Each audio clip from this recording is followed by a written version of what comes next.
So you're going on fieldwork, and I'm curious to know what you're hoping to gain from your fieldwork. What exactly are you doing while you're there?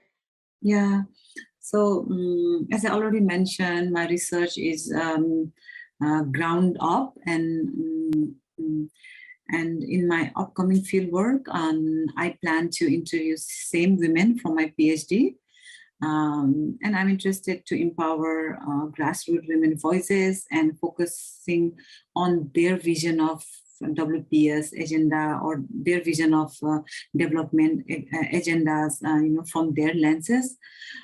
So you can also call it as a follow-up research, and I'm taking on from where I left in 2015. And I'm hoping to learn more from these women to know where they are now, what they are doing, and just listening to them, hearing to their stories, and what they have to offer. So just listening to them. I completed my PhD fieldwork in 2015, and now I'm meeting these women after like 7 years, and there have been a lot of changes because I mentioned there was earthquake in 2015, and this country was already grappling with all those conflict issues, and it was moving towards post-conflict. And now with the COVID hit, there has already been a lot of economic crisis, which we are I'm seeing from social media and hearing from the news and all.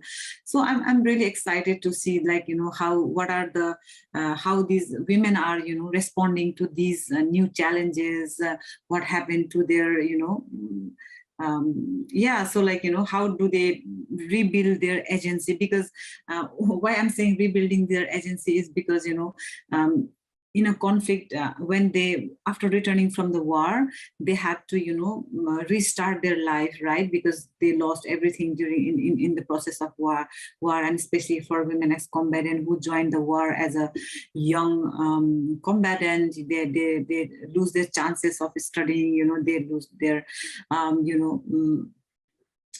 it called their family's relationship, and so there were so many losses. But of course, they also gain a lot of things like military exposure, and there was a empowerment process through that military, and also there was the women had their own agenda when they joined that war. So it is and now and then after, and there was a disaster, right? Again, so they were impacted, and they in the disaster also they had lost their loved ones. And I know a few of the women who lost their homes during that time. And then they started to recover slowly. And then again, the COVID hit. So I'm just wondering, how these women again, stood up or stood out for help, and how they, survived, and what are their plans, and how do they take these new challenges, and what type of new network they might have developed, and what sort of leadership it might have emerged. So it's just it's all questions, but I'm just interested to understand. And yeah, it is very important for me to be in the field because there have been new development after the COVID-19 hit, and especially in a country like Nepal, which already faced decade of war and earthquake in 2015 and was just recovering from conflict to post-conflict, and from disaster to post-disaster. And with this pandemic hit, it has only worsened the situation of ordinary people, and especially grassroots women coming from underprivileged background, coming from low caste background. And also because the shadows of war and disaster stay for long, and for some even lifetime. And we have a lot of evidences of such type of so we have a lot of evidences coming about such type of people facing war and disaster.